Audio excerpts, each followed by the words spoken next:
গত শুক্রবার ঘটনা অলরেডি 4-5 দিন হয়ে গেছে। গাড়ি বহরে আমার সাথে কেউ ছিল না। গাড়ি বহরে ওই শুধু আমার একটা ফোর্সের গাড়ি ছিল আর আমার গাড়ি ছিল। তো এরা পরে যদি কেউ অনুষ্ঠানে, এটা এদের ম্যাটার, বাট এটা আমার সাথে তো কোনো সম্পর্কিত না। আমার সাথে তো এই ব্যাপারে কোনো কথাই হয়নি এবং কেউ কোনো কোয়ারিও করেনি, কারণ আমরা তো ওই দিন একটা অনুষ্ঠানে গিয়েছিলাম, অনেক যানজট ছিল, লোকজন খুব ক্ষেপা ছিল। তারপরে আমি লোকজনকে বোঝাতে চেষ্টা করলাম এবং সেখানে নামাজের টাইম হয়ে গেছিলো, আমি নিজে নামাজ পড়তে চলে গেলাম।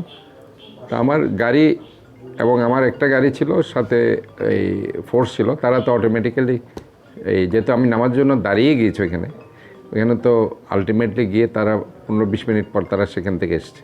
তো প্রসেস ওয়াইজ তারা এসছে। তো আমি তাদেরকে এমনি অ্যাডভাইস করেছি, কোনো ধরনের হট্টগোল আমাদের সাথে হয়নি। তাদেরকে অ্যাডভাইস করেছি যে জনগণের যাতে দুর্ভোগ না হয় সে কাজটা তাদের করতে হবে, কারণ আমি দেখতে পাচ্ছি সবসময় ওই জায়গায় যানজটটা লেগে থাকে, বিশেষ করে বৃহস্পতি শুক্রবার। কারণ তারা হয়েছে কি, মেশিনের মাধ্যমে টাকাটা নেওয়ার কারণে এবং তাদের মেশিনারিজ কম থাকার কারণে, লোকবল কম থাকার কারণে সেখানে জনদুর্ভোগটা হচ্ছে।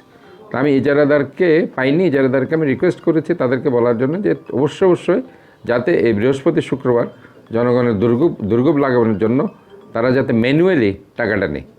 এটা আসলে ম্যানুয়ালি টাকা নিয়ে, আগেও তো একসময় যখন মেশিনারি ছিল না ম্যানুয়ালি টাকা নিত, কাজে ম্যানুয়ালি টাকাটা নিলে পরে সময়টা কম লাগে, যেহেতু তাদের লোকবল কম আছে।